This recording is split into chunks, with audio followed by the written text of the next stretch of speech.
E aí pessoal, tudo bem? Que fala Zerinho? Dessa vez estou aqui para trazer um vídeo meio diferente para vocês. E quando eu digo um vídeo meio diferente, é uma coisa que eu nunca tentei fazer. Eu não sei se vai ficar bom, gostaria da opinião de vocês nos comentários. O que eu vou tentar fazer aqui é meio que ser um locutor para vocês sobre a história do jogo Dark Souls. Eu vou deixar aqui na descrição algumas informações úteis, vamos lá que eu dei ênfase no úteis, sobre de onde eu tirei essas coisas que eu estou falando aqui. O vídeo ficou sim grande pra caramba, então o que eu iria falar do Artorias nesse vídeo eu não vou falar porque ia deixar o vídeo muito longo e eu sei que vocês não iriam assistir. Vou me esforçar pra tentar trazer uma segunda parte desse vídeo, só que a segunda parte vai ser focada apenas na parte da DLC, ou seja, no Artorias.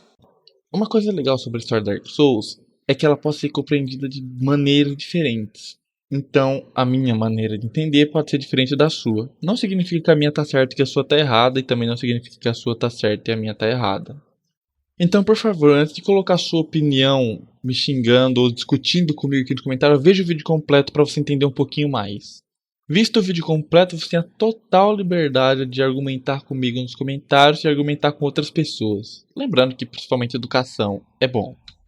Então, voltando ao assunto, todo mundo tem uma visão diferente da história. A maioria delas são perfeitamente válidas, exceto aquelas que fogem muito e vão chamar da realidade do próprio jogo. Essa é uma visão da história do jeito que eu vi, porque o fluxo do tempo em Lordran é uma coisa distorcida e não tem como se dizer quando os eventos ocorreram. No início, o mundo era um lugar frio e escuro, que foi habitado por dragões, seres eternos e coberto por árvores gigantes, as mesmas chamadas de Arctrees. Os dragões eram conhecidos como imortais por causa das suas escamas de imortalidade. Eles também possuíam um poderoso artefato conhecido como Cristal Primordial, que tinha o poder de preservar a vida. Isso chega a ser até interessante, porque algumas pessoas que viviam em Lordran não acreditavam que os dragões eram realmente vivos. A vida era vista como uma fraqueza, tal fraqueza que eles não possuíam. Os dragões eram basicamente como elementos da natureza, que transcendiam entre a vida e a morte. O grande martelo demoníaco empunhado pelo Asylum Demon foi criado a partir de uma dessas Arctrees. Também não fica muito claro se as serpentes primordiais Frampt e Kate estavam vivas naquela época. A palavra primordial significa que elas existiam desde o começo ou deram origem a outra forma de vida. Acredita-se que elas já estavam vivas antes do nascimento do fogo. Esse mundo frio e escuro existiu por um certo tempo. Esse período ficou conhecido como a Era dos Antigos.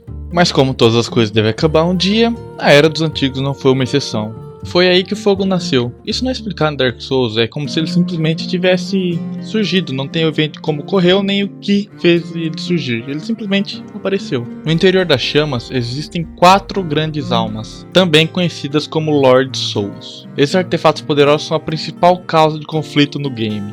Uma dessas almas foi reivindicada por Nito, o primeiro dos mortos. Nito não é nada mais do que um esqueleto gigante coberto por uma capa semelhante a uma aura de trevas e de ossos. Seu apelido, o primeiro dos mortos, pode ser interpretado de 2 maneiras diferentes. Uma delas é que ele literalmente foi o primeiro ser vivo a morrer. A outra é que ele é o primeiro entre os mortos, ou seja, o chefe dos mortos. Ele é responsável por administrar a morte de todas as coisas. Seus servos reúnem os olhos da morte e lhe oferecem como tributo, e são recompensados com seus milagres. Nito lutou contra os dragões antigos, desencadeando assim uma nuvem venenosa de morte. A outra Lord Soul foi reivindicada pela bruxa de Izalith, que era uma poderosa feiticeira. Ela tinha pelo menos 7 filhas, como visto na introdução, e um filho, Sephiroth Discharge. 4 de suas filhas estão no jogo: Quilana, a mãe Pyromancer, a bruxa do caos, Quileg, a Fire Lady, que os jogadores chamam de Quilana, e a filha mais velha, sem nome, que está do lado de fora do portão da Bed of Chaos. Caso você esteja se perguntando quem é e não saiba quem é, do lado de fora do portão da Bed of Chaos há um NPC que te ataca, uma Pyromancer, no caso seria ela. Sendo assim, essas bruxas teceram grandes tempestades de fogo ao amanhecer da Era do Fogo.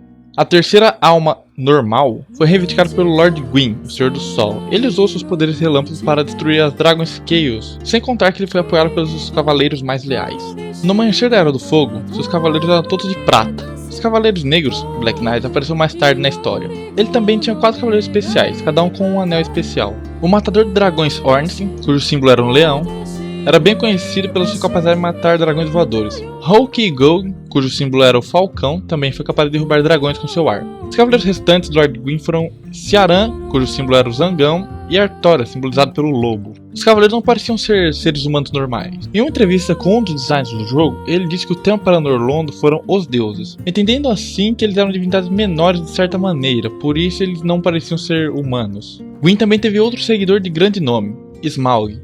Ele era um matador com imensa força. No entanto, sua sede por execuções o levou a começar a comer os ossos de suas vítimas, o que arruinou suas chances de ganhar um posto especial na cavalaria.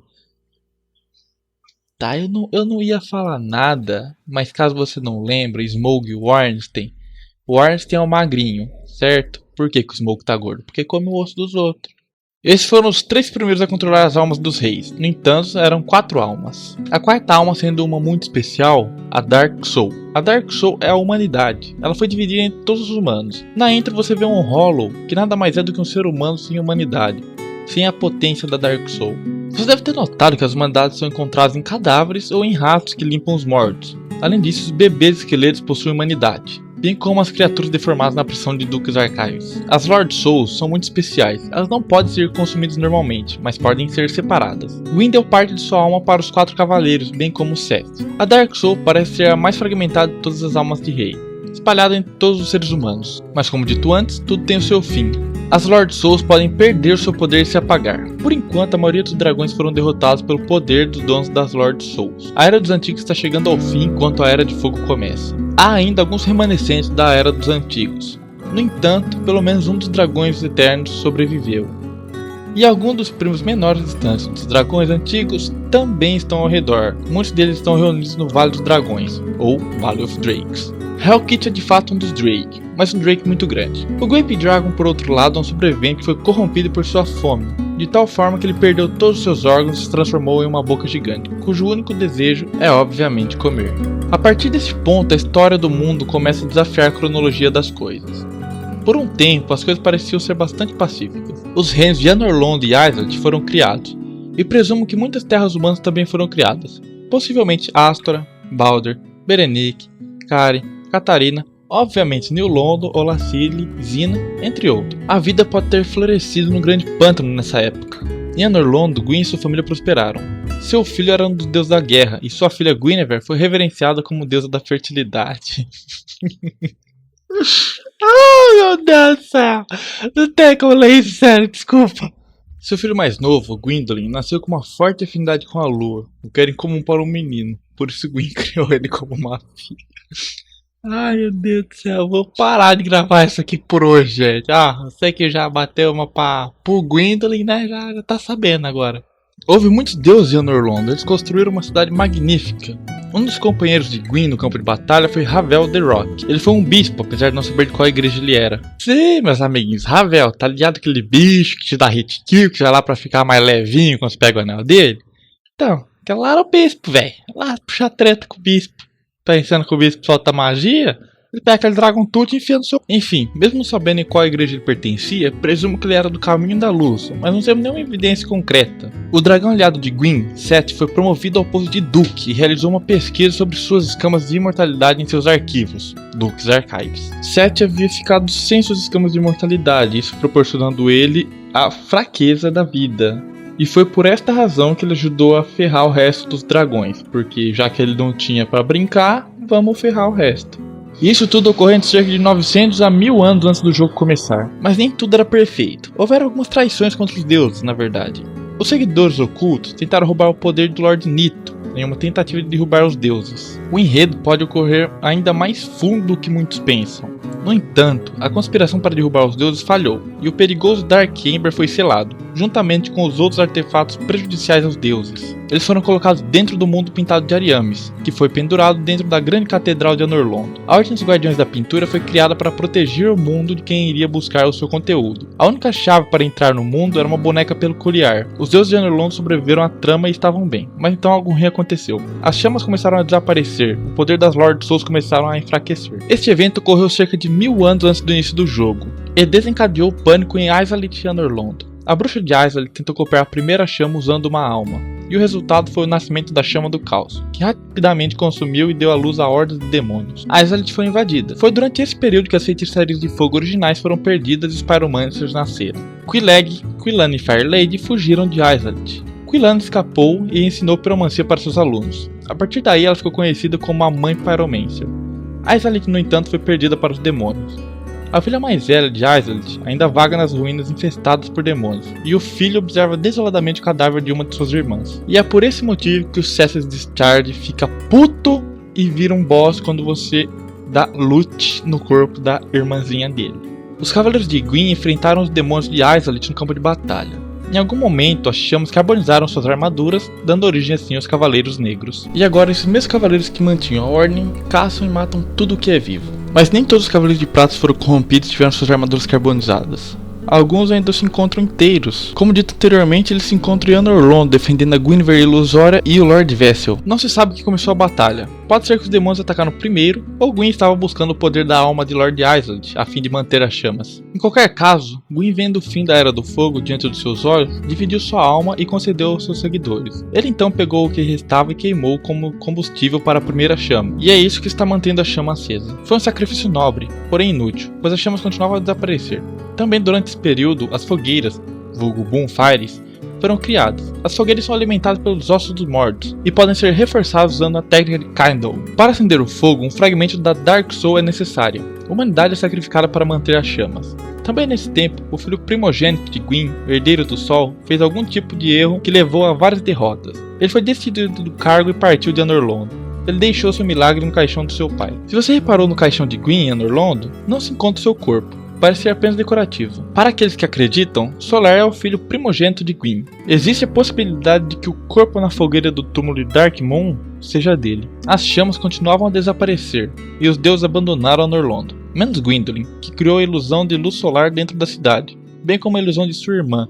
Os Cavaleiros de Prata restantes ficaram para proteger Guinevere Ilusória. Ornstein e Smough também se mantiveram. A ilusão de Guinevere detém o Lord Vessel, um artefato do Lord Gwyn que é capaz de manter as almas de Lord. Gwyndolin, que atua com Frampt, a serpente primordial, usa a ilusão de Guinevere para tentar manipular o jogador para tentar capturar as almas de rei e abrir o Kiln of the First Flame e sacrificar a si mesmo como combustível para a chama, assim como Gwyn fez. Ligando a chama resultará em seu sacrifício, e a chama vai continuar a queimar por um tempo. No entanto, as almas de Lord não podem durar para sempre. Enquanto isso, em New Londo, outra serpente primordial, Kate, convence os cavaleiros da cidade que o curso correto de ação é extinguir a chama e inaugurar uma Era das Trevas. Este é o nascimento dos Dark Wraiths. Eles procuram reunir os fragmentos da Dark Soul, eliminando os donos das outras almas de Lord, de modo que o verdadeiro Senhor das Trevas possa nascer. Em New Londo, um grupo de curandeiros tomou uma difícil decisão de inundar a cidade, matando os cidadãos e selando os Dark Wraiths. Isso tudo ocorrendo cerca de 900 a 1000 anos antes do jogo começar. Bom, pessoal, o que eu tinha pra falar a respeito da pré-história do Dark Souls foi falado até agora, nesse momento. Se você gostou e quer a continuação comigo falando sobre a história do Artorias e sobre a DLC, que vai ser uma complementação desse vídeo, eu espero que você deixe seu like e comente o que você achou. Principalmente, comentar o que você quer que eu mude e não apenas me xingar falando que eu fiz alguma coisa errada. Fale o que eu devo mudar, que eu vou mudar. Bom, eu acho que já deu pra entender o recado. Tenho que agradecer 99% desse vídeo a um youtuber chamado Marcos, conhecido como ENB ou Epic Name Bro, porque ele fez um vídeo sobre a história do Dark Souls que eu peguei como modelo para fazer esse. Então, Marcos, você é foda.